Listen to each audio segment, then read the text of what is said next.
Welcome to Sasi media. இன்னைக்கு நள்ளிரவு ரகசியம். அதாவது நேற்று எபிசோட் முடியும் போது என்ன நடந்தது, பார்வதிக்கும் இவருக்கும் ஒரு சண்டை வந்திருக்கும், கமருதீனுக்கும். அதோட லைட்டாக முடிச்சிருப்பாங்க. அதை கிட்டத்தட்ட 2 மணி வரைக்கும் இழுத்துட்டாங்க. 2-3 வரைக்கும் போகுது. இதுக்கு மேலே நம்மளால முடியாதுடா சாமி அப்படின்ட்டு நான் வந்துட்டேன். சரி, நான் பார்த்ததை உங்களுக்கு முதல்ல சொல்லிடுறேன். அதாவது எபிசோடு பார்த்தவங்களுக்கு சிலருக்கு புரியாது. என்ன அப்படின்னு பார்த்தீங்கன்னா, இவங்க இருக்காங்க பாருங்க, கெமி வாட்டர் மிலன் திருட முயற்சி பண்ணியிருக்காங்க. ஃப்ரிட்ஜிலேருந்து மாட்டிக்கிட்டாங்க. ஓகேங்களா? மாட்டிக்கிட்ட உடனே அவங்களுக்கு அவமானமாக போச்சு. அப்போ அந்த பக்கத்தில் உட்காந்து சாப்பிட்டுக்கிட்டு இருக்காரு கமருதீன். சாப்பிட்டாரு, என்ன பண்ணுறாரு, அவங்கள்ட்ட அப்படி என்னங்க இப்படி பங்கமாக மாட்டிக்கிட்டீங்க, அவங்க அவமானப்படக்கூடாதுன்னு நான் இப்போ திருடி காமிக்கிறேன் பாருங்கன்ட்டு பார்வதி பார்க்கும்போது நெய் டப்பால கையை வச்சு எடுக்கிறாரு.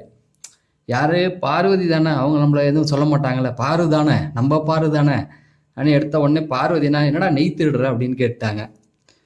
எல்லாம் திரும்பி பார்த்துட்டு முதல்ல ரம்யா கேட்டிருக்கு, என்னன்னா நெய்யெல்லாம் திருடுற, உனக்கு வெக்கமா இல்லையான்னு கேட்க, கனி கேட்க, அவர் அமித் உங்ககிட்ட நான் இதை எதிர்பார்க்கலன்னாங்க. ஸோ இந்த இடம் எல்லாருக்குமே புரியும்னு நினைக்கிறேன். இப்போ நான் சொன்ன கான்செப்ட் புரிஞ்சிருச்சா? மாட்டி விட்டது யாரு? பார்வதியே கமருதீனை மாட்டி விட்டதுக்கு அப்புறம் அது எவ்வளோ மன உளைச்சலாக இருக்கும் கமருதீனுக்கு. அப்படியே சாப்பிடாம வெளியில் வந்துட்டாருங்க. அதுதான் தொடர்ந்து போயிட்டுருக்கு. ஸோ என்னால் முடிஞ்ச வரைக்கும் நான் இதில் என்னென்ன நடக்குது அப்படிங்கிறத உங்களுக்கு படிப்படியாக சொல்லிடுறேன். ஏன்னா கேம் இதுலேருந்து மாற்றம் அடைய போகுது. ஒயில் கார்டுனா யார், அதுக்கப்புறமேட்டுக்கு இன்னும் நிறைய விஷயங்கள் இதுக்குள்ளே போயிருக்கு. இப்படியே போகும்போது அவர் உட்கார்றாரு, வெளியில் உட்காந்துட்டாரு. அரோரா வராங்க. அரோரா அவங்களுக்கும் இவங்க பார்வதியோட பேசுறது பிடிக்கல அப்படிங்கிறது நல்லாவே தெரியுது. நான் என்ன சொன்னாலும் நீ நாளைக்கு அவ கூட பேச தான் போற அப்படிங்கிற மாதிரியான வார்த்தைகள்லாம் அரோரா பயன்படுத்துகிறாங்க. அப்போ இல்லை இனிமே அவளோட முடிஞ்சு போச்சு, அவள்கிட்ட ஒரு பேச்சுவார்த்தை கூட இல்லை, அவள் எப்படி சொல்லலாம், என்ன எப்படி சொல்லலாம், அவளுக்காக நான் எவ்வளோ கஷ்டப்பட்டிருக்கேன் தெரியுமா, அவளுக்கு கண்ணில் அடிபட்டோன்னா நான் எவ்வளோ அழுதம் தெரியுமா. உண்மைதான், ரொம்ப ஃபீல் பண்ணார். விக்ரம்கிட்ட சண்டைக்கு போனது, சபரிகிட்ட சண்டைக்கு போனது, நிறைய பேர்கிட்ட சண்டைக்கு போனார். என் வினோத் வரைக்கும் கூட சண்டை போனார். எல்லாத்தையுமே சண்டை வளர்த்து வச்சிருக்காரு. ஓகேங்களா? இது முடிஞ்சதுக்கு அப்புறமேட்டுக்கு அப்புறம் பார்வதியை நேராக வராங்க. பார்வதியை நான் அப்படி சொல்லடான்னொன்னே, நீ போ, முதல்ல இதோட பாய் முடிச்சுக்க, நீ எப்படி சொல்லலாம், எல்லாரும் பார்த்தாங்கடா, சுற்றி இருக்கவங்க பார்த்தாங்கடா, எப்படா நான் சொல்லாமல் இருக்கலாம். அப்போ ஒரு விஷயத்த மேற்கோள் காட்டுறாங்க, எபிசோட் தொடங்கும் போது எஃப்ஜே வச்சு சாப்பாடை கொட்டினா பார்த்தீங்களா, அப்படி போயிட்டு இருக்குடா, நான் சொல்லாமல் இருக்க முடியாதுடா, கனியெல்லாம் பின்னாடி இருக்காங்கடா, பார்த்துட்டாங்கடா அப்படிங்கிறாங்க. வேணா நீ கிளம்பு, இதோட முடிச்சுக்கலாம் அப்படிங்கிற மாதிரி சொல்கிறாங்க. அவங்களும் சரிடா, நான் உனக்கு டைம் தரேன், நம்ம பேசிக்கலாம் அப்படின்ட்டு வந்தாச்சுங்க. இப்போ கமருதீனை பொறுத்த வரைக்கும் அப்படியே ரொம்ப டல்லாக இருக்கார். அப்புறம் கானாவனத்தை விசாரிக்கிறாரு. விசாரிச்சு சரி வா மச்சான் அப்படின்னு சொல்லிட்டு நம்ம ஒரு இசை கச்சேரி நடத்துவோம் அப்படின்னு சொல்லிட்டு பாட்டெலாம் பாடுறாங்க. எல்லாருமே உட்காந்து கேட்டுட்டு ஜாலியாக ஃபன் பண்ணாங்க. ஃபன் பண்ணதுக்கப்புறமேட்டுக்கு உட்காந்துருக்க. அப்புறம் கானாவனத்தை சொல்கிறாரு, நீ நம்ம 50 நாள் ஆக போகுது, நம்ம கேம் விளையாட தான் வந்திருக்கோம், நீ திரும்ப திரும்ப இந்த மாதிரியான விஷயங்கள் பண்ணாத, நீ கேம் விளையாண்டுட்டு வெளில போய் எதாக இருந்தாலும் பார்த்துக்கடா அப்படிங்கிற மாதிரி சொல்கிறாரு. ஏன்னா அவருக்கு காண்டு இருக்குல்ல, ஒரு தடவை பாருன்ற அவ தான் கண்ணில் அடிபட்டுருக்கு, எப்படி பாப்பான்னொன்னே கமருதீன் சண்டைக்கு போனார் இல்லையா. ஏற்கனவே ஒரு தடவை போட்டு கொடுத்தாரு பார்வதி.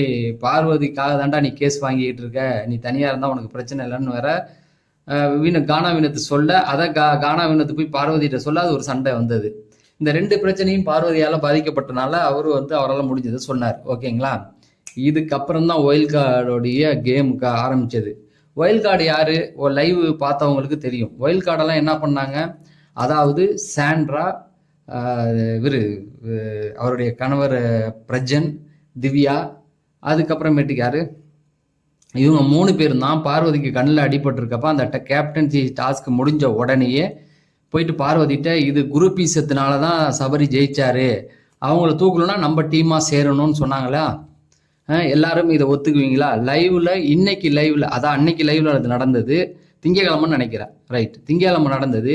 இன்னைக்கு கேமை எப்படி மாற்றி விட்டாங்கன்னா, இப்போ பிரஜன் திவ்யாலாம் உட்காடுறாங்க. யார்கிட்ட? கமருதீன் முன்னாடி. இவங்க பார்வதி காய் வெட்டிக்கிட்டு இருக்காங்க.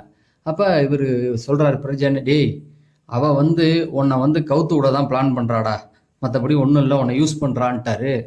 எனக்கு சரின்னா சரி, தப்புனா தப்பு, திங்கக்கிழமை தானேயா நீ போய் வேற மாதிரி பேசுன அப்படின்ற மாதிரி தோணுச்சு எனக்கு. என்னை பொறுத்த வரைக்கும் அவளோட நீ கேம் விளையாடாத, உன்னை பார்த்தா எனக்கு ஆதிரி ஞாபகம் இருக்குன்னு வேற கோத்து விட்டாப்ல. ஆதிரியை எஃப்ஜே யூஸ் பண்ணி தான் அனுப்பி விட்டான், அதே போல தான் இருக்குது. அவள் நீ நாமினேஷன்ல வரலங்கிறத அவள் வருத்தப்படுறா, நீ 100 நாள் பெரியன்னு சொல்றாளே, அப்புறம் எப்படிறா அப்படிங்கிற மாதிரி சொன்னதுக்கப்புறம் இன்னொரு விஷயம் சொல்கிறாரு. இன்னைக்கு கேம் நடந்தது, இந்த கேமில் இவர் மேலே தப்பு கிடையாது, யாரு வாட்டர்மெலன் மேலே தப்பு கிடையாது. ஏன்னா எல்லாருமே ஃபயர் விட்டாங்க. உண்மை என்னன்னா வாட்டர்மெலன் மேலே தப்பு நிறைய கிடையாது. உருவ கேள்விக்கு அவர் ரியாக்ட் பண்ணாரு. அந்த வீட்டில் உள்ள அந்த டீமில் உள்ளவங்க பெரும்பான்மையாரும் பார்வதிக்கு எதிராக வந்துட்டாங்க. அவங்க நினச்சிருந்தா வாட்டர்மெலனை காப்பாற்றிருக்கலாம், இல்லை சாரி சொல்ல வச்சு சொன்னால் அவர் கேட்டிருப்பாரு. ஏன் கான வினத்தே சொல்கிறார் அதை. அவரை வந்து நம்ம சொன்னாலும் யார் சொன்னாலும் புரிஞ்சுக்கிற மனப்பான்மை உள்ளவர். ஒரு வார்த்தை கூப்பிட்டு சொன்னா அவர் புரிஞ்சுக்குவாரு. பார்வதி கூப்பிட்டு சாரி சொன்னா சொல்லியிருப்பாரு. ஆனா பார்வதி அவளை ஜெயிலுக்கு தான் அனுப்புனாரு. ஏன்னா வீட்டில் உள்ளவங்கள பகிர்ச்சிக்க கூடாது அப்படின்னு சொல்லி பிரெயின் வாஷ் பண்ணிட்டாங்க. கமருதீனுக்கு என்ன பண்றதுனே தெரியல, ரியாக்ட் பண்ணவே தெரியல. இப்பெல்லாம் போகுதா அப்படின்ட்டு. அதுக்கப்புறம் திவ்யாவை கூப்பிட்டு கேட்டோன்னு திவ்யா ஒரு செம்மையான ஒரு பாயிண்ட் எடுத்து வச்சாங்க. கமருதீன், நேற்று டாஸ்க் விளாண்ட ராஜாராணி டாஸ்க்கு, அதெல்லாம் அவங்க அரசியா வராங்க. உனக்கு காதல்லாம் பிடிக்காது, ரைட்டா? காதல் பிடிக்காது, காரணம் பார்வதி வந்து உன்னுடைய எக்ஸு, ரைட்டா? ஆனால் அவள் கேமில் என்ன ப்ளே பண்ணா அப்படின்னா, அவள் கண்ணில் அடிபட்டதுக்கு காரணம் யார்? கமருதீன் அப்படின்ற ஒரு வார்த்தையை சொல்லியிருந்தாளா? கமருதீனால தான் என் கண்ணு வந்து அவன் ரகடா நடந்துட்டனால தான் என் கண்ணு போச்சு அப்படின்னு. அது வந்து டாஸ்கில் இருக்கான்னு கேட்குறா. திவ்யா கேட்குறாங்க. ஆமாம், அது கிடையாது. அப்புறம் எதுக்கு அதை ப்ளே பண்ணுறா? ஒன்றா அவளுக்கு ரொம்ப பிடிக்கும் தானே? பிடிச்ச நீ வந்து எதுக்கு அவள் கண்ணில் கை வைக்கணும்? அவள் கண்ணை நீ காயப்படுத்தணும். வெளியிலேருந்து கேம் பார்க்காதவங்க புதுசாக யாராவது பார்த்தா என்ன தோணும்? அது எந்த மாதிரி இதை கொடுக்கும்? அப்போ அவள் வந்து உன்னை வந்து பழிவாங்க தானே நினைக்கிறா.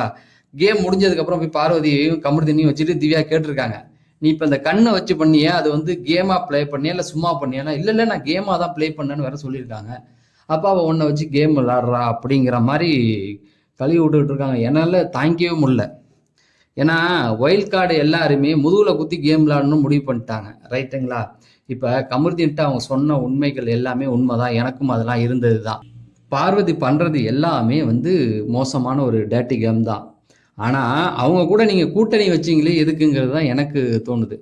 பிரஜெண்ட்டை கேட்க வேண்டிய கேள்வி, நீ அவங்க கூட கூட்டணி வச்சு தானே நாமினேஷன் பண்ண. இப்போ நீ அவங்க கூட்டணி இல்லைன்னா நாமினேஷன் நீ விளாண்டுருக்க முடியாதுல்ல. இப்போ இந்த கனியெல்லாம் இந்த வாரம் வந்திருக்காங்க, இன்னைக்கு ஏன் சண்டை நடந்தது? விக்கல் விக்ரம்லாம் ஏன் இந்த வாரம் ஒரு மாதிரி நடந்துக்கிறாருன்னா அவர் நாமினேஷனில் வந்தனால தான். ஏன் அவங்கெல்லாம் வந்தாங்கன்னா, நீங்கள் போய் பார்வதி கிட்ட பேசி ஒரு டீலிங் போட்டிங்க, நம்ம குரூப்பாக இருப்போம், குரூப்பாக விளையாடுவோம் அப்படின்னு.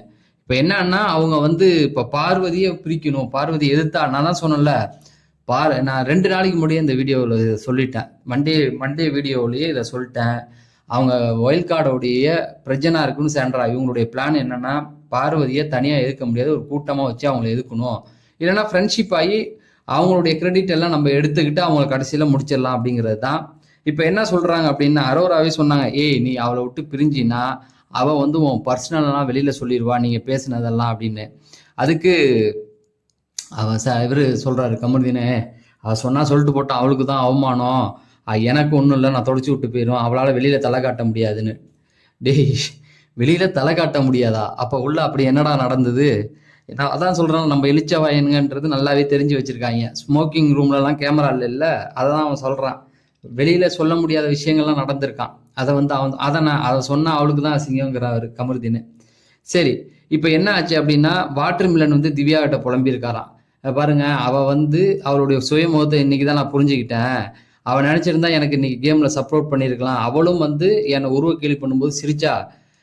எல்லாரும் மற்றவங்கெல்லாம் வந்து அவளுக்கு எதிராக இருக்கிறனால என்னையும் வந்து ஜெயிலில் அடைச்சா, அவன் நினைச்சா என்னை காப்பாற்றிருக்கலான்னு சொல்லி திவ்யாட்ட சொல்லியிருக்காராம்.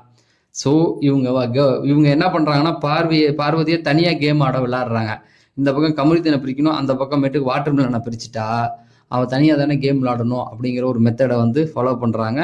வைல்ட் கார்டு வந்து முதுகுல குத்துற அந்த ஒரு கேம் அமித்தை விட்டுறலாம், திவ்யாவும் விட்டுறலாம். திவ்யா என்ன சொல்கிறாங்கன்னா, நான் வந்தப்பயே வந்துட்டு இதை சொன்னேன்டா, அவள் வந்து உன்னை வச்சு ப்ளே பண்ணுறான்னு, நீ தான் கேட்கல அப்படிங்கிற மாதிரி சொன்னாங்க. ரெண்டாவது, பார்வதி கிட்ட போய் அவங்க டைரெக்டாக பேசலை. பிரஜன் சாண்ட்ரா பேசினதுக்கு இவங்க ஒத்து வந்தாங்க, ஓகே நீங்கள் பண்ணுற முடிவுக்கு நான் வரேன்க்கா அப்படின்னு. அப்போ சாண்ட்ரா போய் சொன்னாங்க, பார்வதி கிட்ட பேசுனேன். இல்லை நான் பேச மாட்டேன்க்கா, நீங்கள் பேசுங்க, நான் வேணா துணைக்கு வரேன் அப்படின்ற மாதிரி சொன்னாங்க. அவங்களும் வந்து இவங்க கமருதன்கிட்டே கேட்குறாங்க ஸ்ட்ரெயிட்டாக, கமருதீன் நான் வந்தப்பயே சொன்னல பார்வதி உன்னை யூஸ் பண்ணுறான்னு, அப்போதான் நீ என்னை கோச்சிக்கிட்ட அப்படின்ற மாதிரி சொல்கிறாங்க. இப்போ சாண்ட்ரா, பிரஜன் இவங்க 2 பேருமே இந்த பக்கம் முதுகுல கத்துற ஒரு கேமை விளையாடி தான் ஜெயிக்கணும்னு நினைக்கிறாங்க. பார்க்கலாம் என்ன ஆகுது அப்படின்னு சொல்லி. இதில் உங்களுடைய கருத்துக்களை தெரியப்படுத்துங்க. நம்ம அடுத்த வீடியோவில் சந்திப்போம். நன்றி, வணக்கம்.